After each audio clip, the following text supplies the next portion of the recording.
Here's where things get really weird. Hey Wild Things, it's Cypris.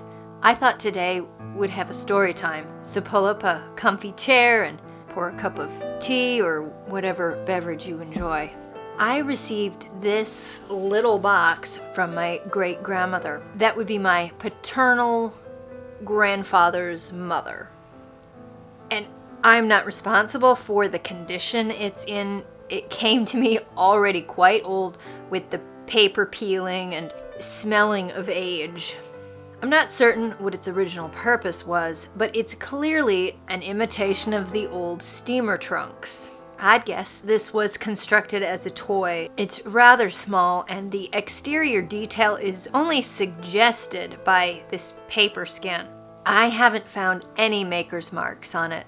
It did come loaded with some items, which I'll show you in a moment, but it's not the trunk's contents that make this item special to me. It's the connection it symbolizes with one of my great-grandparents.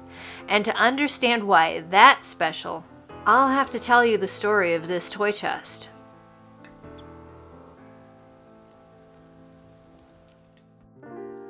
Okay, back many years ago now, when I was very little, my parents would visit my great-grandparents somewhat regularly. I knew them as my great-grandparents with the pink candies because they always had those little pink round wintergreen candies in a glass jar. One time we visited and they had temporarily switched to the white peppermint ones, and it just about ruined my sense of order in the cosmos. So this one time we were visiting and my great-grandmother comes up to me in a very conspiratorial manner, the way adults often do when they're about to offer something fun to a little kid, and she says, "Come here, I have something to show you." So she takes me from the living room into a spare bedroom that was always more spillover closet than guest room, and she shows me this trunk. She tells me I can play with it, but I have to be careful because everything is old and delicate and fragile.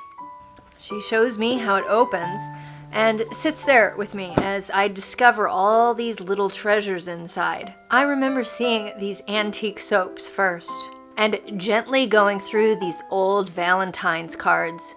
This little guy still had his head back then, although even at the time I remember it wasn't hanging on by much. I remember my great-grandmother saying something about how I might not be interested in the boring cards, but I was, because they were so much more involved than cards made at this time. So, mid-70s. She then showed me how the top tray lifts out, and underneath lay what seemed to me a horde of fancy dishes. I remember examining everything. Some of these pieces seemed so exquisite to me, like this little cream and sugar duo. And I remember being especially amused by the Red Riding Hood plates. A few of these are regular antiques, like these plates and these two glasses, but I think most of these dishes were meant to be toys for little girls to play at tea with. But at the time, I thought they were precious, collectible miniatures.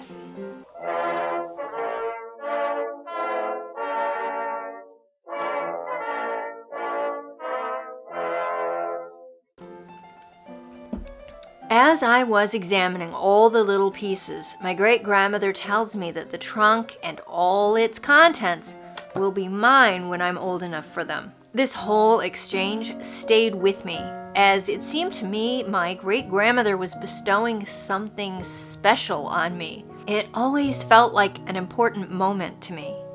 I did end up receiving this box just a few short years later. I was still pretty little when it came to me, but I was prone to being very careful with things. A very non-destructive child, so it came into my care. Well, here's where things get really weird. The years passed, and at one point, I'm having an adult conversation with my mother about my early memories of my great-grandparents, and I'm telling her about how much I appreciated my great-grandma with the candies taking me aside that day to let me play with the trunk. And my mother is just not having this conversation. She can't figure out what I'm talking about. Finally, we determined that I do know which particular great-grandparent I'm talking about, and she's all like, "But you never met her. She died months before you were born."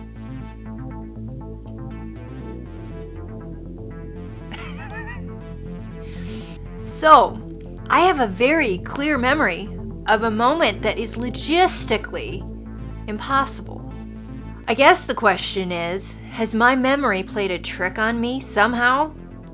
Or did she and I somehow meet in the gray area between her leaving this realm and me arriving into it?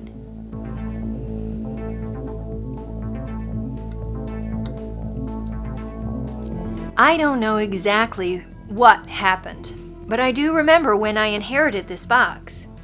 I recognized it, and I knew what was in it. And I remember going through it and remembering all the items I had handled and looked at in that little room off of the living room of my great-grandparents' home.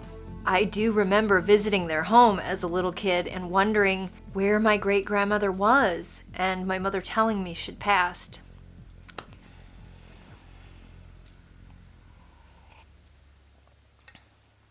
So, I'll let you decide for yourselves what you think about this story. I honestly don't think it's the items themselves that really hold any meaning or import here. I think my great-grandmother really wanted to make sure she had connected with me before she moved on to other business in other realms. And I don't think my story is that unique. I've heard of other people with grandparents or great-grandparents who find a way to connect and communicate with them when they are small enough that the veil is fluid. So share them if you've got them. Anyway, that's my curious story about a little toy trunk. Thanks for sharing it with me. I'll see you in the next video, and until then, keep it wild.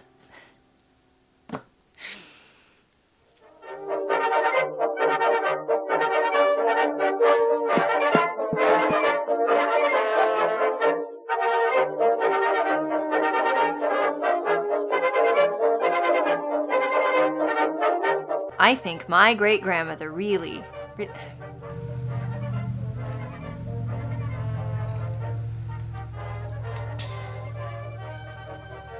Other business in other realms.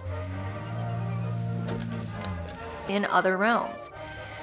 More cars. What is that car doing? Oh my god.